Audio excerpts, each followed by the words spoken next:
behavior merging with the highest levels of spirit, and together manifesting the magical and mystical level of cosmic awareness, coming along with the longing for complete surrender to the higher self, which has potentially been waiting these long eons of time, and in fact sometimes has been dipping into a state of semi-sleep or unconsciousness, bordering on complete absence of thought.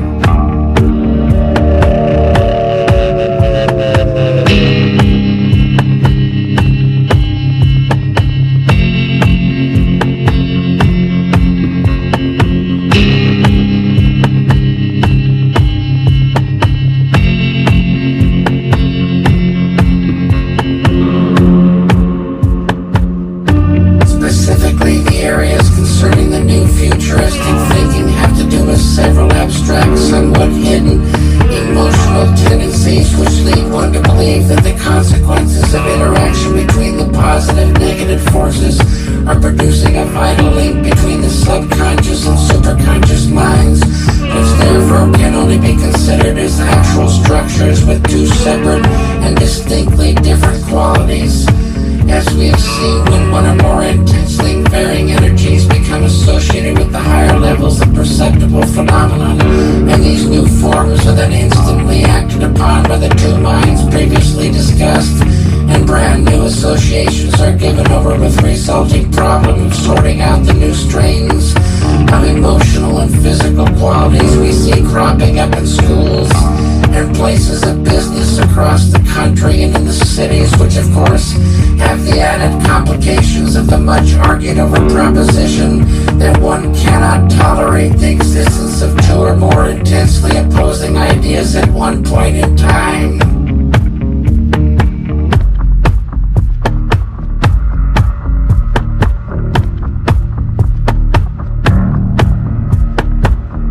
Others may find it easier to say, however, and that thought alone is one which troubles many of us here who have for so long held the light up on the words which brought meaning to us concerning the amount of effort it takes to ignite a certain process leading one to the knowledge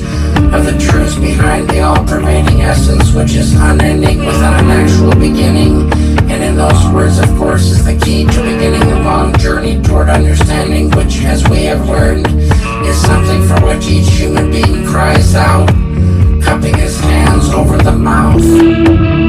Sometimes in the evenings, a feeling of the type which haunts young children in the forest will come in on a dark wind, and all the light will fade, leaving a low sound penetrating the eyes, which follow the dark shapes running for safe nests just out of reach of small white teeth and noses filled with dirt going up over the mountains covered with tall trees and green needles and red bark with pitch oozing out into the air, which dries it on the surface, causing it to become crusty, which allows for the protection of all that lies within the crust, for it will now remain liquid and hold itself remaining in a state closer to that of the pure essence, which will remind us of the home, which will remind us of the red cookie jar, and the smiles dancing around it into the golden winter afternoons, while the pipe puffs out clouds of smoke from the mouth of the father with an axe to cut wood growing on the tall mountains.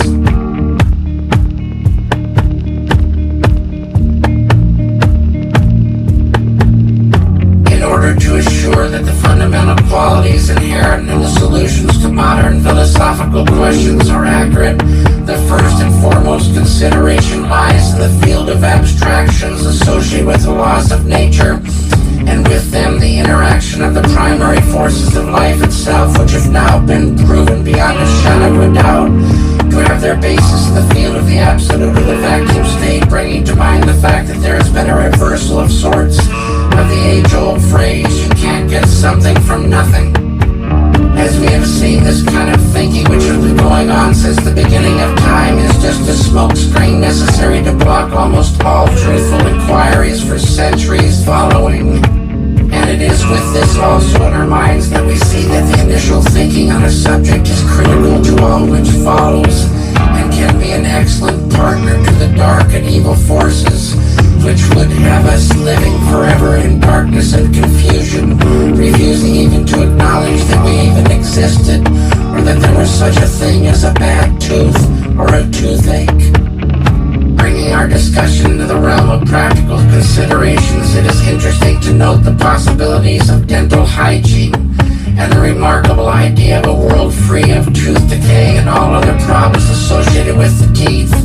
tongue, or oral cavity, which would, in fact, become a prime motivator for a certain disappearance of fears associated with pain connected with dental applications, and even the idea that plaque could appear upon the surface of the teeth and the negative occurrence which follows, such as the hideous odors emitted from the oral cavity and the discolorations and the result of purification of the once beautiful mental images, and the possibility of the breaking of relationships based upon the idea of negative distortion of the mouth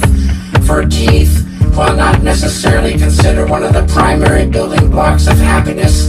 can in fact become a small sore, festering and transferring negative energies to the once quiet and peaceful mind, giving it over to strange and unproductive thinking. Strange and unproductive thinking. Strange and unproductive thinking. Strange and unproductive thinking. Unproductive thinking. Unproductive thinking. Unproductive thinking.